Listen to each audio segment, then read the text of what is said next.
오늘 본문을 보도록 하겠습니다. 요한일서, 신약성경 요한일서 4장 10절입니다. 사랑은 여기 있으니 우리가 하나님을 사랑한 것이 아니요 하나님이 우리를 사랑하사 우리 죄를 속하기 위하여 화목제물로 그 아들을 보내셨음이라. 아멘. 네. 여러분들 삶 속에서 무엇이 가장 중요하다고 생각이 되세요? 중요하다고 생각되는 거.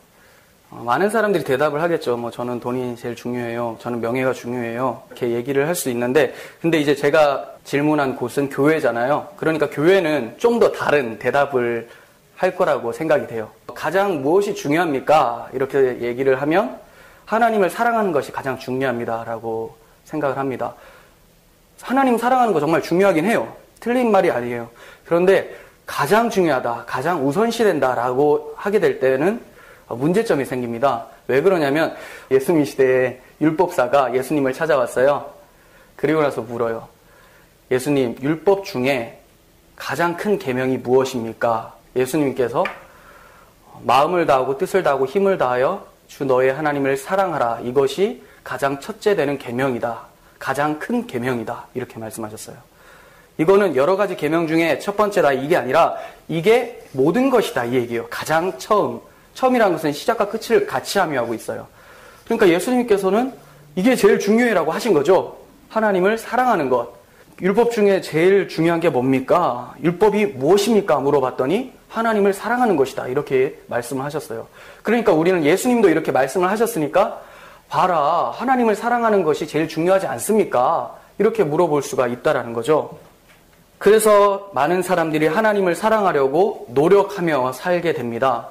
예배를 꼬박꼬박 참여하면서 새벽 예배도 절대로 안 빠지고 수요 예배 절대 안 빠지고 금요 예배, 주일 예배, 오후 예배까지 부흥회까지 싹 다. 그렇게 하면 하나님께서 나의 사랑하는 마음을 받으실 거라는 생각을 하죠. 그리고 기도를 열심히 해요. 네, 아주 열심히 합니다. 그래서 기도로 하나님께 사랑을 드린다라고 생각을 하죠. 또 하나는 봉사를 합니다. 교회 봉사를 많이 하면 하나님께서 나의 사랑을 받아주시겠지라고 생각을 해요. 사랑의 표현으로서 이렇게 열심히 노력을 합니다. 하지만 하나님을 사랑하는 것이 가장 중요하다라고 말하는 것은 잘못된 생각이에요. 물론 여러분들이 율법주의자시면 이게 가장 중요하다라고 할 수가 있습니다. 그렇습니다. 하나님을 사랑하라 이 말은 율법이에요. 율법사도 예수님한테 물어볼 때 율법 중에 가장 큰 계명이 무엇입니까? 물어본 거죠. 그러니까 예수님은 율법을 대답하신 거예요. 하나님을 사랑하는 것. 여러분 정말로 하나님을 사랑하실 수 있으십니까? 눈에 보이지도 않고 만져지지도 않고 냄새도 나지 않고 느껴지지가 않는 그 하나님을 어떻게 사랑하냐 이거죠. 내 주변에 있는 보이는 형제도 사랑하지 못하는 우리인데 어떻게 사랑하냐. 이 사랑하라 이 말을 들었을 때 충격이 먼저 와야 돼요. 도대체 하나님 저한테 왜 이러십니까? 이렇게 먼저 와야 되는 거죠.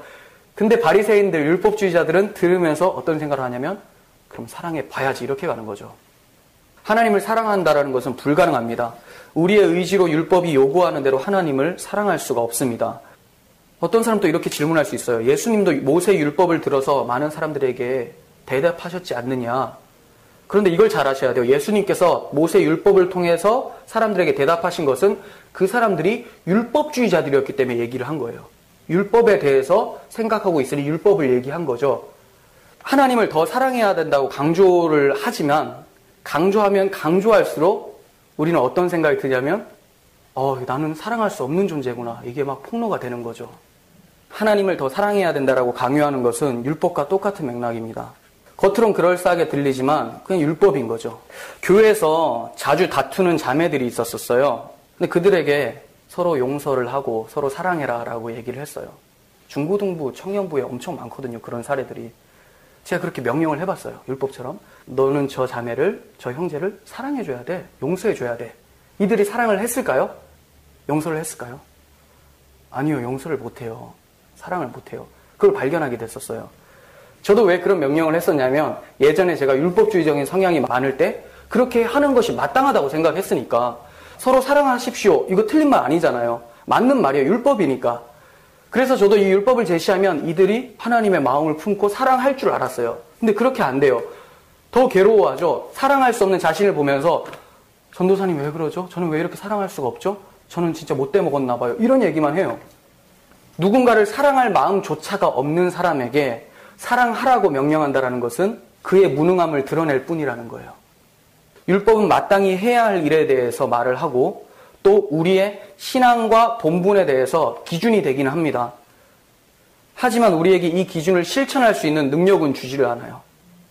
이해가 가세요? 기준은 되는데 법이잖아요, 율법. 법은 딱 정해놨는데 이 법을 행할 수 있는 능력은 주지 않는다라는 거예요. 횡단보도에 신호등이 없어요. 그냥 건너가죠. 아무 거리낌이 없습니다. 양심의 가책도 없고. 근데 딱 찍혀져 있어요. 그럼 그때부터 법이 돼요. 그래서 빨간불에는 건너가면 안 되는구나. 그걸 알게 돼요. 빨간불에 건너가면 위반. 이것은 벌금, 잘못된 것. 그리고 파란불에는 건너가는 것 생각을 하고 있어요. 기준은 되죠. 그런데 이걸 빨간불에 안 건너갈 수 있도록 만들어주지는 못해요. 단지 안 건너가려고 하는 마음은 어디서부터 생기냐면 벌금 낼까봐 무서워하는, 마치 종의 영 같죠. 양자의 영이 아니라, 아들의 영이 아니라 종의 영, 율법에 매여가지고 이거 어기면 큰일 나겠구나. 그거는 자발적으로 지킨 것이 아니라 어디에 억눌려서 잠깐 묶어놓은 것밖에 안 되는 거예요. 신호등이라는 저놈 때문에 내가 지나가지를 못하는 거죠. 그렇지만 아무도 보지 않고 그럴 때는 그냥 쑥 지나가요. 절대로 그 법이 우리의 마음을 바꿔내지를 못한다는 거예요. 성경은 우리가 하나님의 율법에 마주하게 되면 죄의 정욕이 마구마구 일어난다라고 얘기를 하고 있어요.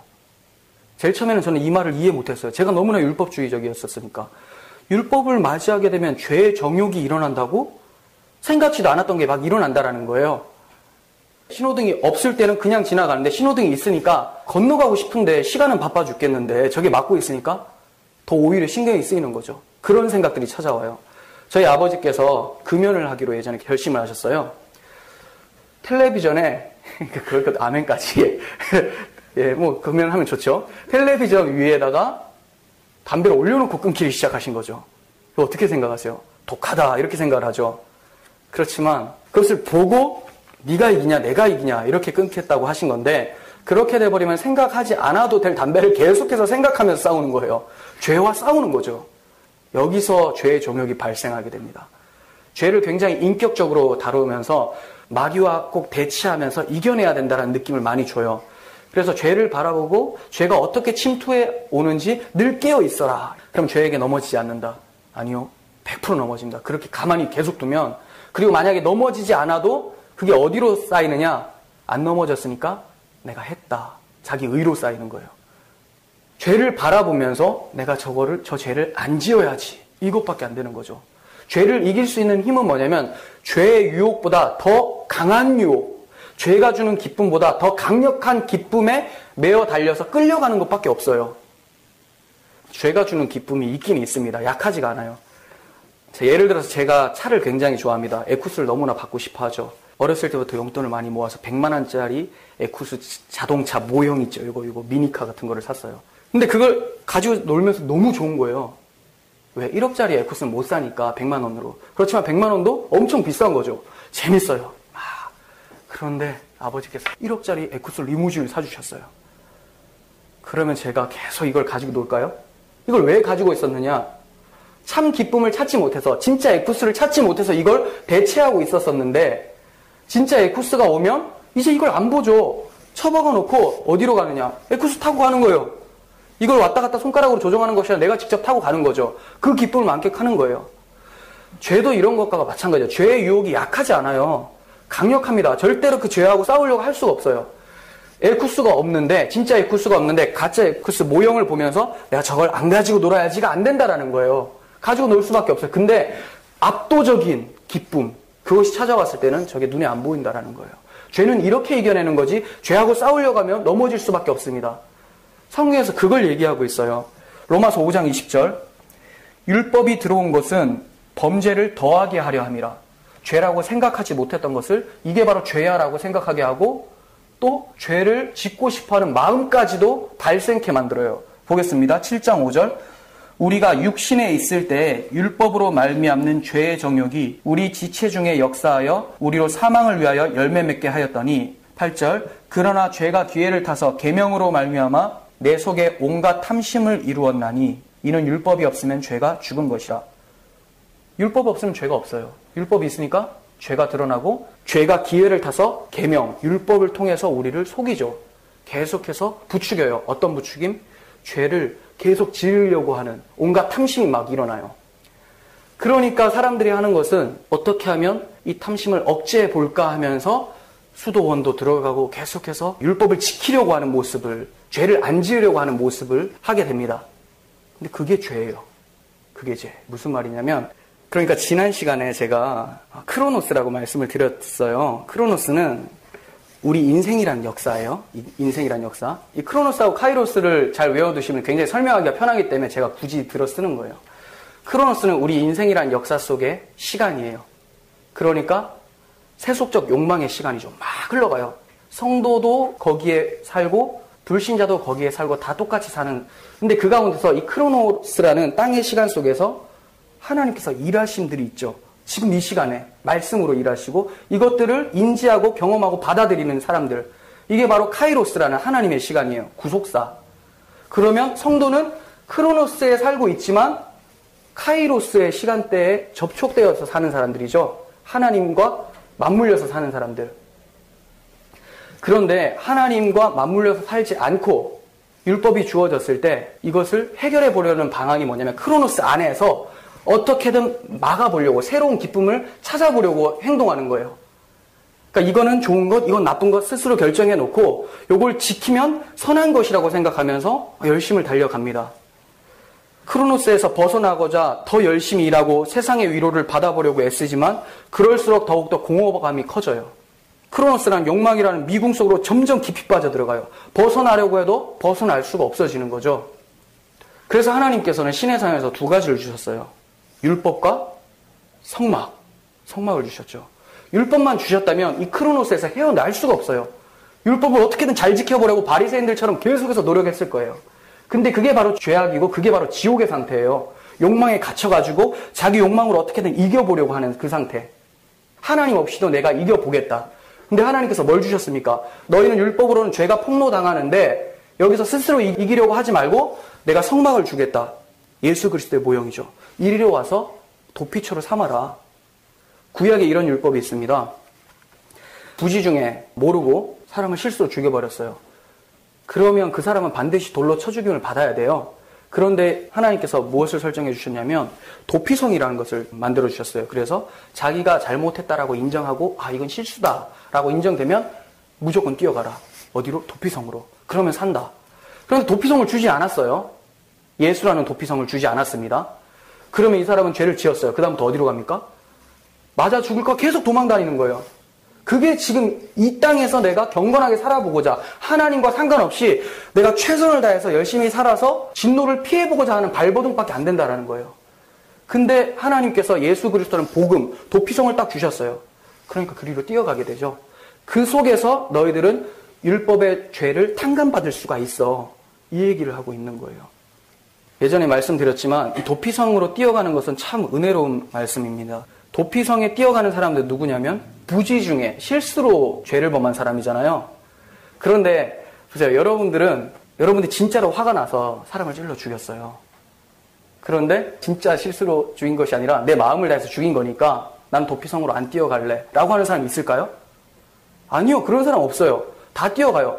그 말은 뭐냐면 부지 중이라고 적어놨지만 하나님께서는 자기가 죄 지었다고 죄인임을 인정하는 사람들은 다 부지 중, 실수 중에 죄를 범한 것으로 인정해 주겠다. 예수 그리스도께로 달려가라. 이 얘기를 하는 거예요.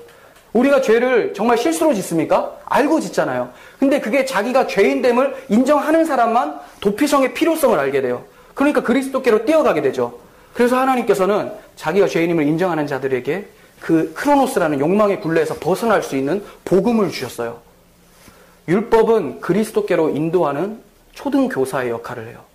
율법 자체가 아무것도 할 수가 없어요. 율법은 그냥 우리가 그리스도가 얼마나 필요한 존재인지를 깨닫게 하는 거죠. 그리고 나서는 그리스도께로 나아가게 만들어주는 겁니다.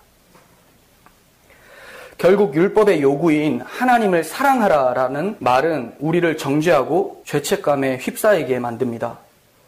그렇다면 하나님께서는 지키지도 못할 율법을 우리에게 왜 주셨을까? 바로 우리에게 율법을 행해서 구원받고 경건하게 살려고 하는 그 마음들을 포기하라고 주신 거예요. 우리 스스로 소망을 가지려고 했었던, 내 행위로 소망을 가지려고 했었던 그 마음들을 포기하고 그 소망을 끊어버리려고 오신 거예요. 그 소망이 뭔지 아세요? 아까 말씀드렸죠. 욕망이라는 크로노스 시간. 이게 우리의 소망이었어요. 근데 하나님은 이거를 끊어버려요. 뭘로? 카이로스로, 하나님의 시간으로, 하나님의 일하심으로 끊어버리는 거예요. 성도가 욕망이라는 시간에 살고 있지만 하나님을 바라보고 그리스도의 필요성을 알고 하나님과 함께 살아가게 될 때는 욕망의 시간이 단절되고 이 성도는 어디에 살게 되느냐? 이제 하나님과 함께 사는 거죠. 이게 바로 안식인 거예요. 크로노스가 지옥인 거예요. 많은 사람들이 이 세속적인 역사가 계속됐으면 좋겠다 이렇게 생각하죠. 지옥은 별다른 게 아니에요. 여기다 그냥 뜨거운 불만 딱 넣어버리면 그냥 성경이 말하는 뜨거운 지옥이 되는 거죠. 그 뜨거운 불이 없어도 성도들은 이 크로노스가 지옥이라고 인식하는 자들이에요. 그러니까 탄식하면서 나오는 말이 뭐냐? 주여 오시옵소서, 마라나타를 구하게 되잖아요. 세상 사람들은 여기가 천국 같고 유토피아를 만들어 보려고 하고 굉장히 여기서 계속 천년만년 살고 싶어 하는 것이 세상 사람들의 이 세상을 바라보는 시각이에요. 근데 성도는 그렇지가 않아요. 여기서 나가야 되겠구나 이 생각을 하는 거죠. 근데 그 해방의 주체가 바로 예수 그리스도라는 것을 발견하고 그분만을 소망으로 삼고 사는 거예요. 그랬더니 그 사람은 주님이 역사 속에서 진짜로 재림하실 때도 종말이지만 지금도 주님의 말씀을 묵상하면서 주님을 내 안에 두면서 종말을 경험하고 있는 거죠. 종말은 다른 것이 아니에요. 크로노스의 시간에서 해방되는 것이 종말이에요. 이해가 가시죠? 지금 우리가 말씀을 참여하면서 세속적인 사고들이 덮여져 가고 하나님의 사고들로 가는 것, 이 자체가 바로 카이로스고 그게 바로 천국이에요. 이따가 더 자세하게 설명해 드리겠습니다. 많은 사람들은 예수님께서 오셔서 산상수훈에서 율법을 더 강화시켰다라고 생각해요. 왜 이렇게 생각하느냐? 살인하지 말라라고 했더니 너희들이 살인하지 않았다라고 생각하는데 너희가 형제에게 이 바보야라고 한 것도 바로 살인한 거다. 네가 간음하지 않았다라고 얘기하고 있지만 여인을 보고 음욕을 품는 자마다 간음한 거야. 이렇게 말씀하셨어요. 이것은 율법을 강화시킨 게 아니에요. 원래 율법의 뜻을 예수님께서 밝히 드러내신 거예요. 이들이 워낙 크로노스 속에서 살고 있으니까 표면적으로만 보고 이해해서 겉으로만 이거 안 하면 이것이 바로 율법을 지킨 거겠지. 이게 경건이겠지 생각하고 있었어요. 근데 예수님께서는 그게 아니라 네 마음속의 거, 그거 개조가 돼야 돼 얘기하고 있어요. 이게 바뀌어집니까? 겉의 것은 충분히 모방을 할 수가 있어요. 지난 시간에 말씀드렸죠. 불신자도, 불교인도, 천주교인도, 이슬람교인도 다 할 수 있어요. 겉의 것은. 도덕적으로 다 훌륭하게 살라고 가르치니까. 근데 마음을 바꾸는 것은 할 수가 없어요. 불가능해요. 예수님께서는 이 얘기를 하셨던 거예요. 너희 지금 겉으로는 지킨다고 하지만 너희 마음 안에 있는 거 그게 바뀌어야 돼. 이 정도 됐으면 예수님 우리 못합니다. 살려주세요. 이렇게 나와야 되는데 이 사람들이 해보겠습니다. 이렇게 가는 거죠. 율법이 뭡니까? 율법? 하나님 사랑하는 거야. 이거 행동을 말하는 게 아니잖아요. 감정을 말하는 거잖아요. 마음. 우리가 어떻게 하나님 사랑합니까? 이렇게 나와야죠. 근데 이들은 사랑해 보겠습니다. 내가 지금 잘 사랑하고 있잖아요. 이렇게 말하고 있는 거예요. 우리의 마음은 율법이 말하는 거룩함과 거리가 멉니다. 그래서 절대로 율법을 지킬 수가 없습니다. 예레미야서는 만물보다 거짓되고 심히 부패한 것은 마음이다라고 했습니다. 그러면 또 어떤 사람들은 이렇게 반문할 수가 있을 거예요. 그거는 구원받기 전 아니냐. 구원받고 나서는 이제 성령이 우리 가운데 계시니까 거듭난 의지가 있다. 거듭난 의지가 있다. 그러니까 그 의지를 가지고 하나님 뜻대로 행할 수 있는 의지를 가지고 행해야 된다. 이게 얼마나 여러분 모순인지 말씀드리겠습니다. 이 거듭난 의지는 의지라는 것 자체가 이제 능동적, 자발적인 단어를 포함하고 있잖아요. 뜻을. 의지. 그러니까 내가 주체적으로 무언가를 할 수 있다라는 건데, 왜냐면 바뀌었으니까 이제 바뀐 의지를 가지고 할 수 있다. 그런데 성경이 말하는 거듭난 의지는 이런 게 아니에요. 이 거듭난 의지는 자발적인 게 아니에요. 굉장히 수동적이에요. 거듭난 의지라는 것은 뭐냐면 우리가 어떻게 행할 수 있는 의지력을 말하는 것이 아니라, 그러니까 의지를 빼는 게 좋아요. 하나님에 대해서 완전히 죽어 있었는데 눈과 귀가 닫혀서 하나님을 인식할 수 없는 자들이 이제 하나님을 인식할 수 있는 가능성이 열렸다. 이거예요. 이게 크로노스의 시간입니다.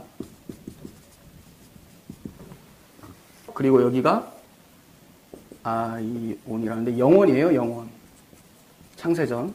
그리고 여기서 일하시는 역사들이 카이로스예요. 카이로스. 그러면 에덴 동산의 이후에 하나님과 단절이 됐죠. 그죠? 그러고 나니까 어디로 떨어졌습니까? 동산 밖으로 추방이 당했잖아요. 그리고 나서는 크로노스에 갇히게 돼버렸어요. 욕망이라는 시간 속에서 하나님을 인지도 못해요. 그리고 하나님이다라고 말을 하지만 그 하나님은 자기가 만들어버린 크로노스 안에서의 우상밖에 안 돼요. 내가 원하는 하나님. 그런데 성령이 오시면서 무엇이 열리냐면 하나님을 인식할 수 있는 구조가 되어버린 거죠. 이해가 가세요?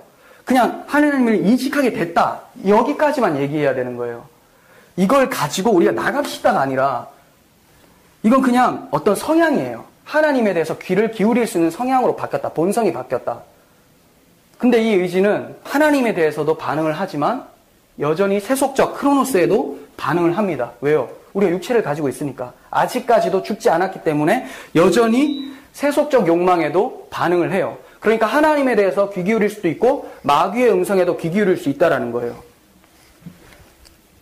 이 거듭난 의지는 주체적으로 행동할 수 있는 것이 아니라 하나님으로부터 무엇인가 감동이 와야지만 이 위로 올라갈 수 있는 구조를 가지고 있어요. 그러니까 수동적인 의지일 뿐이죠. 그러니까 자발적, 능동적인 의지라는 단어는 무색해지는 거예요. 무슨 말이냐면 우리가 의지를 발동해서 내면적, 표면적 율법을 행할 수 있는 것은 엄격히 말하면 하나님의 은혜에 의한 반응인 것이지, 은혜가 쏟아 부어질 때 그게 열매로서 반응이 나타나는 것이지 내가 스스로 나아간 것이 아니라는 거예요. 거듭난 의지가 심겨 있다고 해서 막 그냥 나갈 수가 없어요. 무언가가 들어와야지 나갈 수가 있어요. 하나님의 은혜로 인한 반응인데 우리는 그거를 어떻게 인지하냐면 내가 한 거구나 이렇게. 내가 할 때는 내가 한다라고 내 의지를 가지고 한다라고 생각이 되는 거죠. 그렇지만 고백을 어떻게 해야 되냐면 하나님의 은혜로부터 튀어나온 열매구나 이렇게 고백하게 되는 거죠. 그러니까 어떠한 외부에서 무엇인가가 들어오지 않으면 이 거듭난 의지는 발동이 안 돼요. 만약 이 의지가 은혜로 인해서 격발되는 것이 아니라면 내 스스로 주체적 의지로 한 것이니까 반드시 무엇을 요구하게 됩니까? 보상을 요구하게 돼요. 나로부터 출발한 거니까. 그래서 나온 교리가 상급론이죠. 천국에 가면 차등적 상급이 있다. 물론 차등적 상급이 있을 수 있어요. 제가 말씀드린 것은 구원의 감격에 대한 차별성이에요. 그러니까 각자 하나님과 1대1 관계 속에서 느껴지는, 내가 200을 느꼈다고 해서 우리 사모가 100을 느꼈는데 서로 알 수가 없죠. 알 사람이 없도다 뭐 이거 있잖아요. 그런 것처럼 하나님에 대한, 그리스도를 만났을 때 그 감격의 크기를 말할 수는 있지만 세속적으로 내가 이걸 더 많이 갖고 이걸 더 많이 갖고 그래서 나는 더 큰 집에 살고, 이거는 아직까지 여기에 있는 거예요. 이거는 그런 상급론 자체는 아예 이걸 모르는 사람들이 하는 말이에요. 그냥 어떻게 이거를 일로 가지고 가나요? 이걸 끊어내라고 주님께서 오셨는데, 주님께서 오신 것은 여기를 단절시키기 위해서 오신 거거든요. 근데 그 사고를 그대로 가지고 올라와서 천국에서 써먹어요. 그럼 그것이 바로 지옥입니다. 그것이 지옥이에요. 근데 그걸 추구하는 사람들은 만약에 그게 없어요, 천국에. 그러면 하나님께서 그냥 여기 계속 머물러 있으라고 해도 일로 내려보내주세요. 지옥으로. 그곳이 나에게 천국입니다. 이 얘기를 하게 되는 거죠. 성경은 믿음을 갖게 되는 것도 은혜로 갖게 되는 것이고, 처음에 믿을 때도 여기는 다 동의해요. 죽어 있었으니까, 크로노스였으니까 하나님의 은혜로 믿음을 갖게 되는 것이다. 여기는 동의한데, 두 번째, 성화. 계속해서 하나님 뜻대로 살게 되고 하나님 마음과 하나 되어서 살아가는 그것은 우리의 자발적 의지가 필요하다라고 생각을 합니다. 그렇지만 그렇지 않아요. 아까 말씀드렸죠. 이것은 그냥 성향인 거지 우리가 나갈 수 있는 의지가 아닌 거예요. 무언가가 들어와서 그걸 끄집어 올릴 때만 가능해요. 그 무언가가 무엇인가? 바로 복음입니다. 복음이 찾아올 때 우리가 하나님께 나아가려는 마음이 생겨나는 거죠. 갑자기 하나님께 나아가야 되겠다 이렇게 절대 생겨나지가 않아요. 그 사랑이 우리에게 충만해질 때 하나님의 충만하심이 우리 가운데 격발되어져 나가면서 하나님께 향하게 되는 거예요. 은혜는 어떻게 찾아와서 우리의 거듭난 의지를 발동시킬까? 복음이라고 했죠. 그러니까 복음 참여하려면 말씀이죠. 말씀. 개혁주의에서 3대 은혜의 방편, 말씀, 기도, 성례. 그런데 이것은 결국 하나예요. 말씀이에요.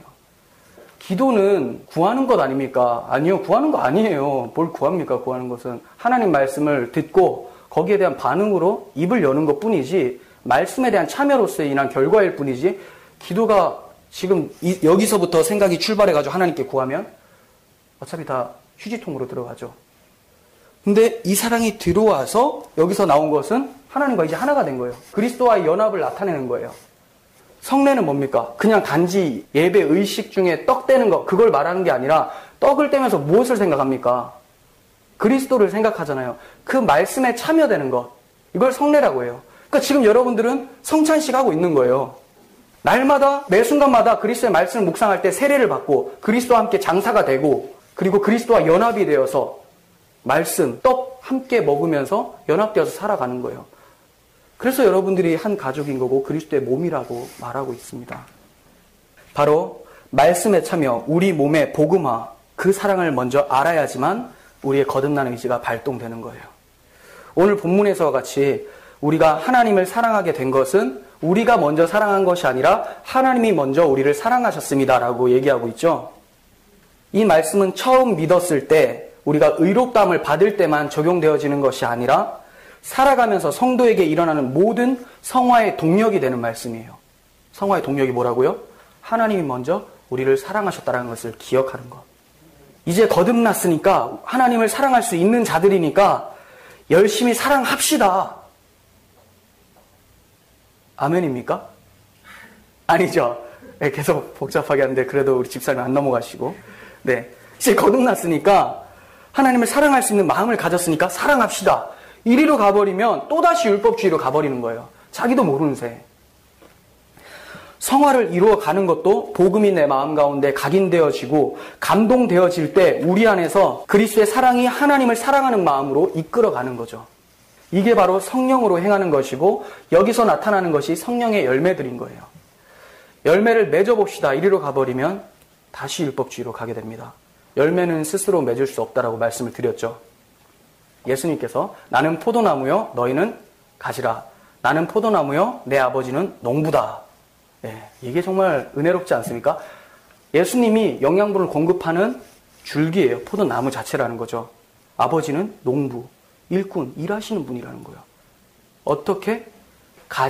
가지를 포도나무에 접붙여가지고 영양분을 빨아먹게 할 수 있도록 농부가 계획하고, 예수님이라는 포도나무가 그 다리의 역할을 하는 거죠. 그래서 가지는 열매를 맺는 거예요. 근데 가지한테 뚝 떨어뜨려 놓고, 줄기의 영양분을 받지 않도록 해놓고 뚝 떨어뜨려 놓고 열매를 맺어라. 정신병자죠, 정신병자. 가지가 열매를 맺으려면 반드시 줄기에게 연결을 시켜줘야 되는 거 아니에요. 포도나무에게 접붙임을 받게 해줘야 되는 거 아니에요. 그리스도를 소개하는 것이 바로 열매 맺는 방법인 거예요. 여러분, 하나님을 사랑해야겠다라고 결심한 적 있으시죠? 하나님을 사랑해봐야지. 여러분, 정말 하나님을 사랑하게 됩니까?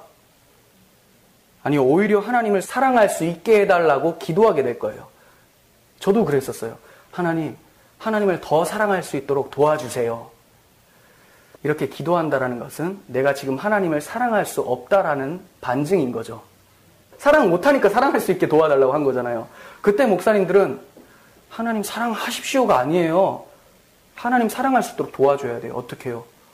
그 사랑을 알려줘야지 하나님을 사랑하지.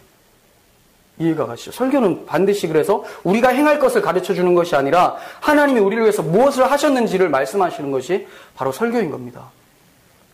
이 찬송 있죠. 내 평생에 힘쓸 그 큰 의무는 주 예수의 덕을 늘 기리다가. 이건 복음인 거죠.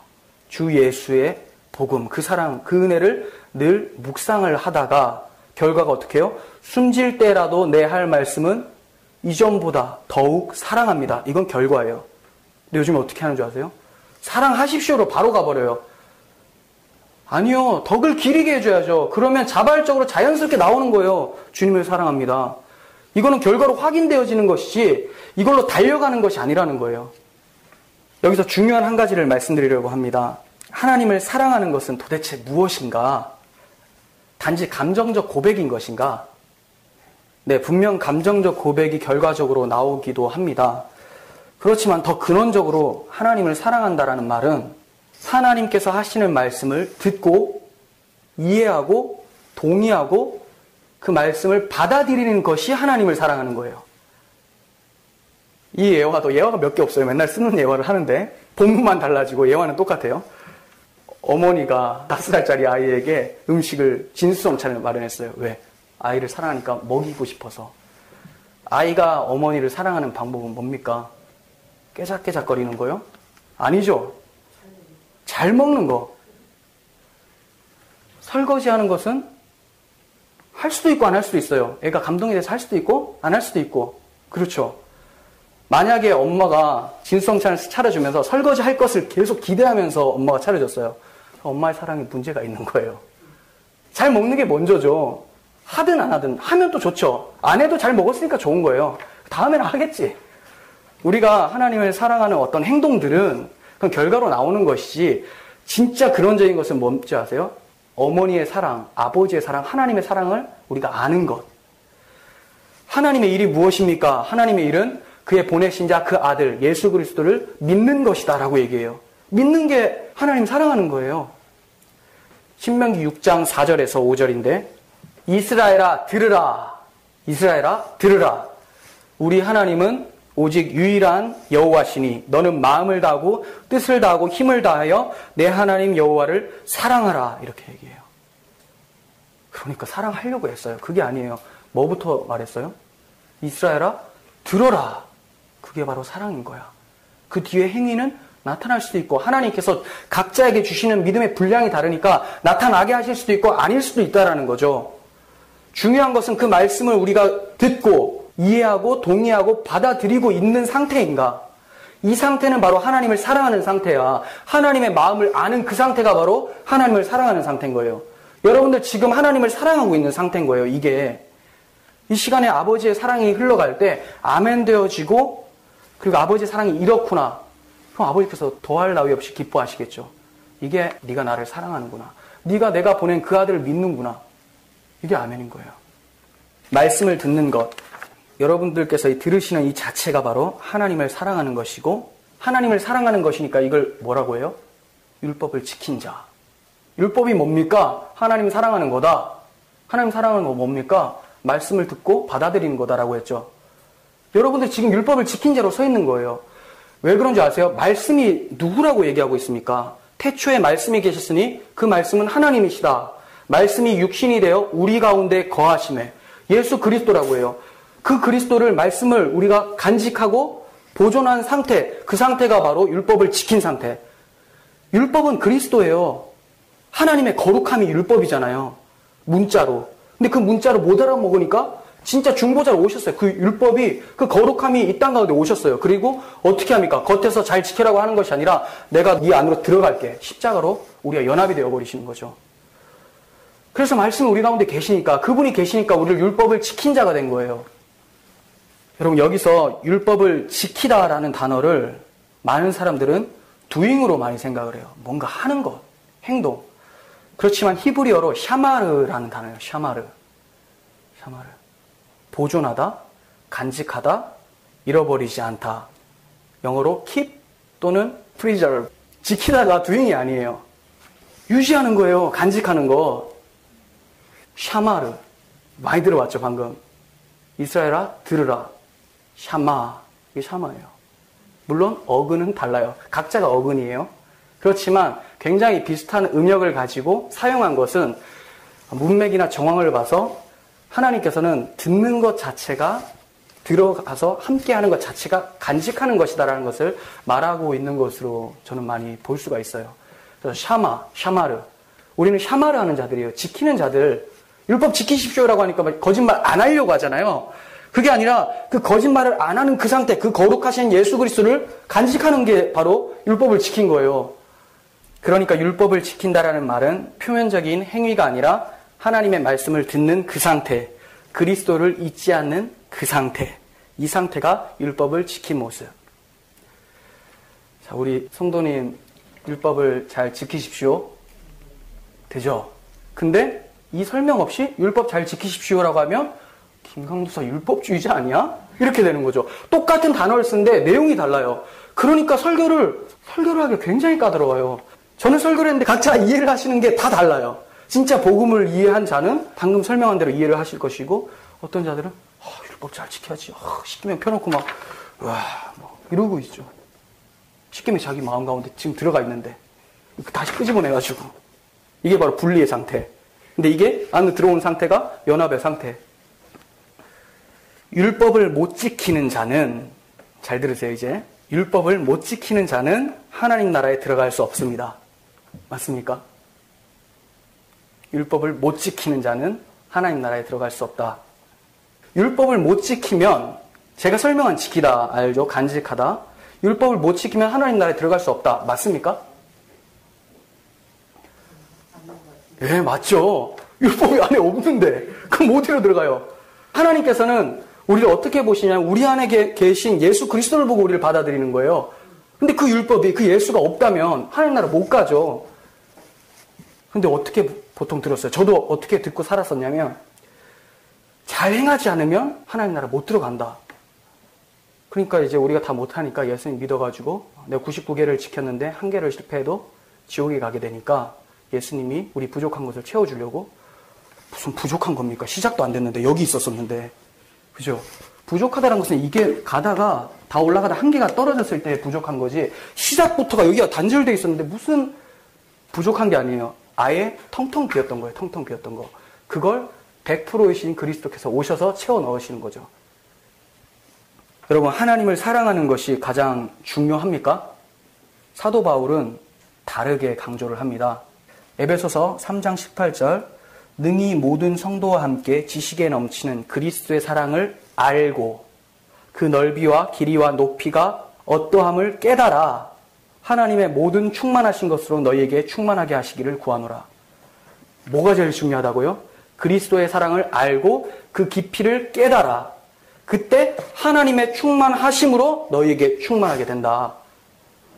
먼저 기억해야 할 것은 그리스도의 사랑을 알고 깨달아서 복음으로 충만한 것이다. 사도 바울은 이렇게 표현합니다. 이것이 바로 사도 바울의 설교의 패턴이에요. 제가 그래서 이 설교 패턴을 그대로 따라갑니다. 이 설교 패턴이 아니면 율법주의로 갈 수 있는 확률이 엄청 높아져요. 그래서 뭘 계속 강조하냐면 복음을 제가 강조하죠.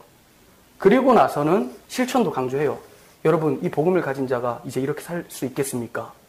그러면 이제 움직이고 싶은 마음이 생기죠. 그리고 나서 그대로 마치면 조금 부족해요. 잘 아는 축도, 그 축도를 저는 설교 안에 집어넣어요. 자, 에베소서를 말씀드리면 에베소서는 1장부터 3장까지가 복음에 대한 내용이에요. 6장까지가 있는데 반은 복음 앞에 그리스도의 사랑에 대해서 알려줘요. 너희는 이런 자들이야. 하나님 너희를 이렇게 사랑하셨어. 그러니까 마음이 어떨까요? 막 두근두근거리지만 너무 감사하다. 그러니까 4장 1절에서 뭐가 시작될까요? 그러므로 주 안에서 갇힌 내가 너희를 권하노니 너희가 부르심을 받은 일에 합당하게 행하여. 그러므로 행하여라. 그러므로 행하라. 복음을 간직했으니까 이제 여기서는 명령을 해도 율법으로 안 받아요. 복음 없이 바로 명령하면 율법으로 빠져요. 우리가 처음부터 율법주의자였습니까? 저 처음에 예수 그리스도를 믿을 때는 예수님 없으면 안 되는 사람이었어요. 그냥 너무 좋았어요. 근데 계속 설교를 듣다 보니까 어디로 가느냐, 이제 무언가를 예수님께 해드려야 된다는 생각으로, 압박감으로 가는 거예요. 그 전에는 기쁨을 하고 싶었었는데 계속해서 하십시오라고 하니까 이게 그때부터 짐이 되는 거죠. 결국 짐을 내려놨는데 다시 짐을 얹어요. 어디서요? 교회에서. 자, 그리고 사도 바울이 또다시 당부의 말씀으로 마지막 어떻게 맺습니까? 6장 마지막 절에 혹시나 율법주의로 빠질까봐 축도로 마칩니다. 24절, 우리 주 예수 그리스도를 변함없이 사랑하는 모든 자에게 은혜가 있을지어다. 이거 지금 축복하고 이거 아니라니까요. 왕같은 제사장 다 똑같아요. 하나님께 다 기도할 수 있어요. 이 복 빌어주는 게 아니라 복음으로 시작했고 내가 지금 명령을 했다. 그렇지만 그 행위도 어디서부터 출발하느냐? 그리스도의 은혜가 있어야지만 출발한다. 이거 얘기하는 거잖아요. 설교 중에 지금 계속 축도하고 있는 거잖아요. 이게 축도죠. 이게 축도. 그리스도의 은혜가 끌고 가실 것입니다. 하나님의 사랑을 깊이 깨달은 자는 율법의 명령 없이도 하나님을 향한 사랑이 생깁니다. 또한 율법을 명령으로 인식하는 자들이 아니라 그리스도의 십자가 은혜로 그 율법이 우리 안에 들어왔다라는 것을 기억하고 감사하고 감격하는 자들이에요. 그럴 때에 힘쓰지 않아도 하나님의 은혜로 우리의 마음과 행동들이 돌아봤더니 이렇게 변화했구나 확인되어지는 거예요. 무엇으로요? 그리스도의 사랑이 우리에게 밀려올 때 나도 모르게 내 삶을 돌아봤더니 나는 잘 몰랐어요. 근데 주변 사람들은 야, 너 달라졌다. 달라지려고 한 게 아니에요. 달라진 걸 확인하게 되는 거죠. 이게 바로 올바른 성화입니다. 성경은 하나님이 우리를 사랑하셨고 모든 것이 그 사랑을 중심으로 이루어진다라고 말씀합니다. 우리를 향한 하나님의 사랑에 초점을 맞추실 때 그 사랑이 우리를 이끌고 가서 은혜 가운데 행하는 삶, 그래서 결국 크로노스로부터 자유하게 되는 해방의 역사가 성도들의 삶 속에 펼쳐지게 될 것입니다. 기도하겠습니다. 하나님 아버지, 우리가 하나님께서 이렇게 큰 은혜를 주셨는데도 끊임없이 옛 습관으로 돌아가려고 하고 내가 하나님을 위해서 무언가를 하려고 발부동치며 죄의 짐을 쌓아놓고 우리의 행위를 하나님 앞에 각인시키려고 노력합니다. 이 부족한 우리들을 용서해 주옵시고 다시 한번 그리스도의 사랑을 깨닫고 하나님의 그 사랑의 깊이를 알고 우리가 더 하나님의 충만함으로 채워질 수 있도록 도와주시옵소서. 이제 우리가 행동하는 모든 것이 그리스도 안에서 자유로울 수 있도록 주님 도와주시고 우리를 지옥과 같은 그런 욕망의 시간에 내버려 두지 아니하고 자기 아들을 보내신 그 십자가의 사랑, 아버지의 은혜를 늘 기억하며 살아갈 수 있도록 도와주시옵소서. 그래서 우리 삶 속에서 하나님께서 원하시고 하나님께서 그토록 찾으시는 올바른 성화의 모습이 나타날 수 있도록 도와주시옵소서. 예수님의 이름으로 기도드립니다. 아멘.